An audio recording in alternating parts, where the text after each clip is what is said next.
Now, finally, we're going to be talking about fiber, and this concludes our little bit of a mini crash course on understanding our macronutrients, and fiber plays a really important role, which is why I wanted to save it till last, so it really sticks in your mind of just how great fiber can be.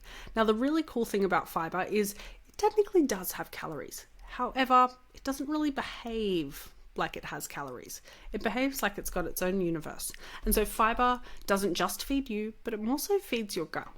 Now, the cool thing about fiber is that what fiber actually does is it's an indigestible carbohydrate. So basically this means that the food goes in and then it feeds the relevant gut bugs and then it exits out.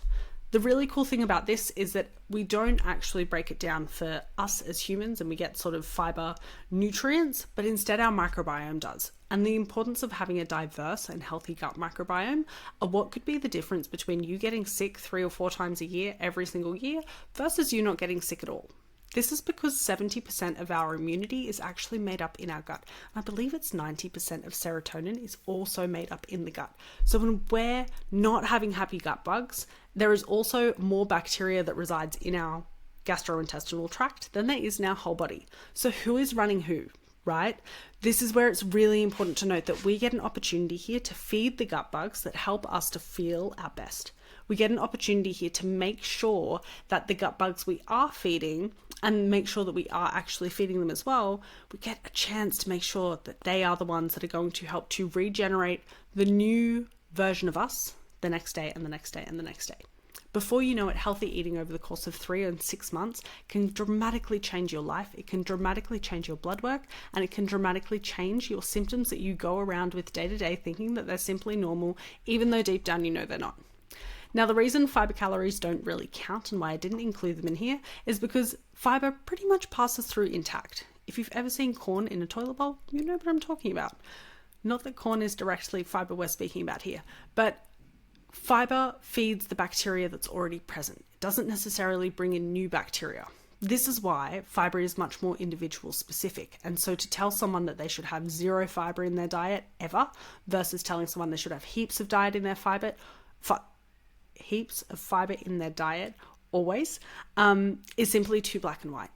We are individuals and this is your life we are talking about. So when it comes to making sure that your nutrients are on point, fiber is really important to get it right so that you're not suffering at the cost of misinformation found online.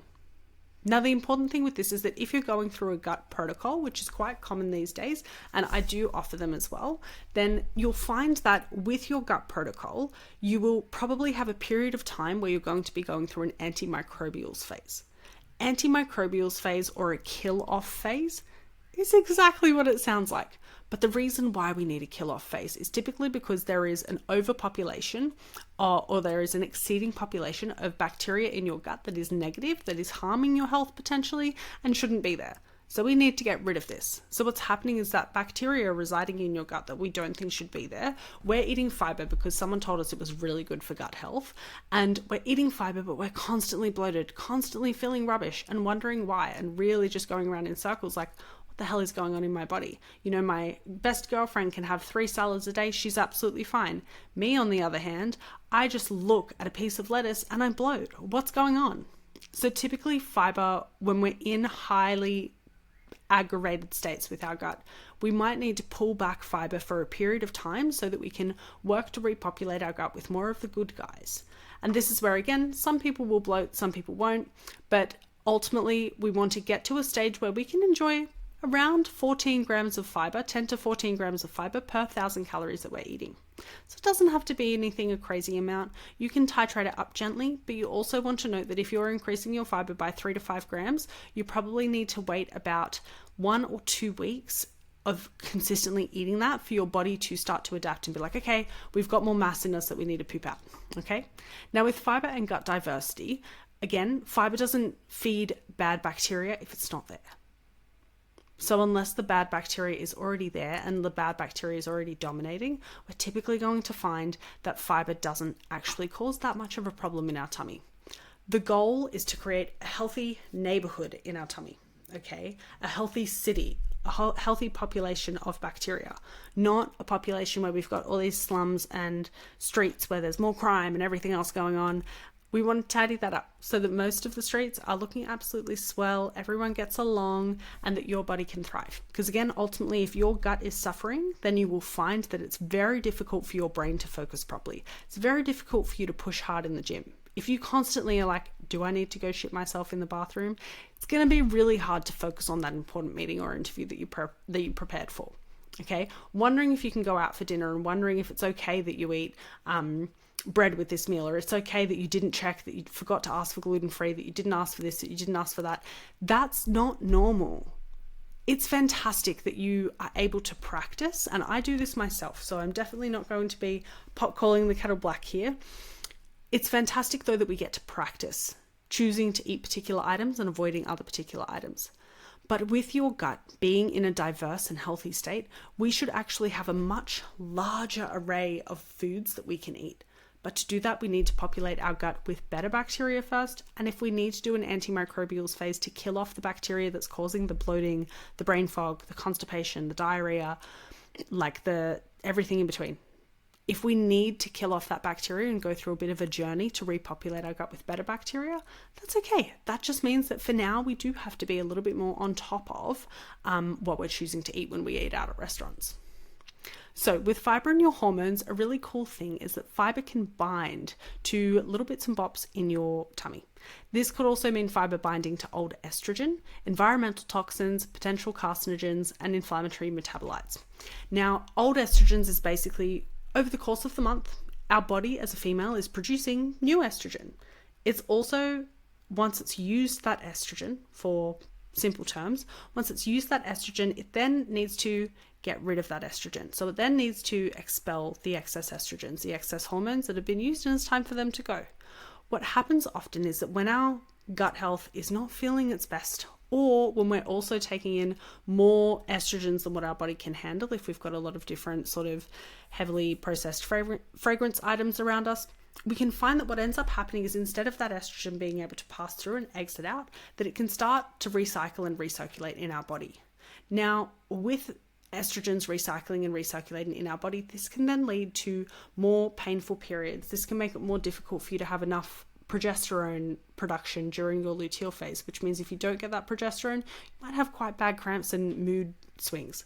So with this, fiber is really powerful because it can potentially bind to a lot of toxins and carcinogens in our body, also potentially bind to cancerous cells too.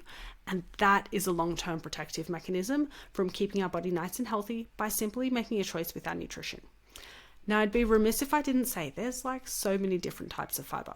The main ones that you'll typically see, we've got soluble fiber, insoluble fiber.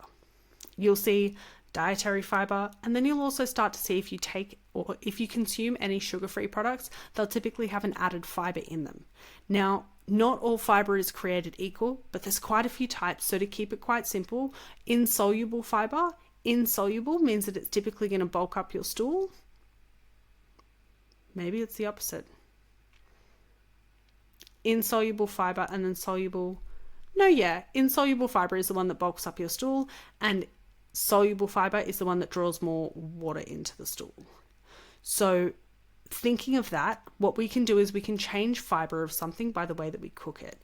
And so this is something really cool, that if you actually cook and cool white potato or white rice, and then you cool it, the starch and the fiber changes at a cellular level. The starch and the fiber changes to something that's called a little bit more like resistant starch. And this is basically turns more of the potato or the rice into fiber, which passes through you, which means you don't absorb the calories. Is it worth testing that? I still just track it as is, just because it's a bit easier. But it's really cool to note that there are so many different types of fibers, but we can also change fibers by how we cook something. When it comes to healthy gut health for a woman's body, I really like to aim for my women eating between 60 to 80% of all of their fibrous stuff cooked, and then a little bit to more raw.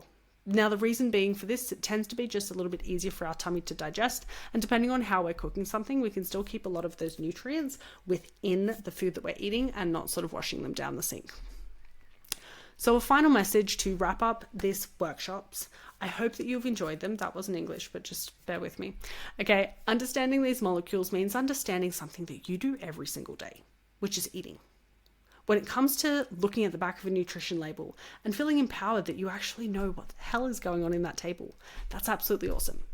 So I hope that you've gotten something positive out of this. Please send me a message if you did, and I want to know what you thought of it in general. With that, again, when you understand how food works inside of you, you'll be able to make powerful, empowered decisions and not feel like you are a slave to your symptoms, and have a deeper understanding to why. Other than that, I'll catch you guys in our next workshop. And if you liked this sort of content, don't forget to give it a thumbs up and also send me a message on Instagram. Other than that, I'll see you guys in the next one.